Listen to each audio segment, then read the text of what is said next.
My name is Katherine Brooks, and I'm a junior nursing major at Indiana Wesleyan University, as well as a residential assistant, and this is a little bit about my life. I decided that I wanted to become a nurse at a very young age. My mother passed away from breast cancer at the age of 11, so I spent a lot of my time during elementary school at the hospital with her. My sister was also diagnosed with type 1 diabetes when I was 11. For those people that don't know, type 1 diabetes requires my sister to take insulin shots every day, so I became very interested in how shots worked and always wanted to help my sister. Nursing school has always been a lot of work, but everyone always tells me that it will be worth all the work in the end. It has already been so rewarding thus far, so I'm excited to begin my career in the future. Some of the first things we learn in nursing school at Indiana Wesleyan are our ABCs and a wonderful tool called AdPi. As soon as I enter the patient's room to start an assessment, it is important to wash your hands thoroughly to stop the spreading of germs and also pulling the patient's curtain to provide them with privacy. Once we do these easy steps, we can now begin our assessments. Our ABCs stand for airway, breathing, and circulation. The reason ABCs are so important is because if someone isn't getting enough oxygen, they are going to have serious complications in a short period of time. So we monitor these ABCs through our assessments. We take vital signs, things like blood pressure, pulse, respirations.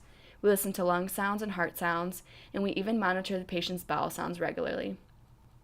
Something that is important as a nurse is to assess the patient's feet. We look for any open wounds, but we also feel for palpable pedal pulses, as well as good capillary refill in the toes. To check for capillary refill, we push on the patient's toenails so it turns white, and then count the number of seconds it takes for it to turn pink or red again. Under 3 seconds signifies good circulation. A skill that most people think is easy to accomplish as a nurse is putting the patient on a bedpan, but it is a lot harder than it looks. Obviously, with a mannequin, you can easily roll them completely over on their side and place the bedpan down, but with a real person, they sometimes experience excruciating pain and discomfort while moving, so it's hard for nurses to slide a bedpan under them. It is important to always document assessment findings as a nurse, so we know the patient's norms and can realize when things seem off so we can treat them quickly. We document everything from vitals, linen changes, urinary output, and even deep breathing. ADPI stands for Assess, Diagnose, Plan, Implement, and Evaluate. We use this tool when we make care plans for our patient. A care plan is something that looks at all aspects of a patient's life. This would include cultural, psychosocial, and physiological aspects among other areas. This helps the nurse to diagnose their patient and holistically approach their needs. Although a patient may be in the hospital for dehydration related to vomiting, they may also be experiencing a serious time of depression in their life that needs to be considered as well.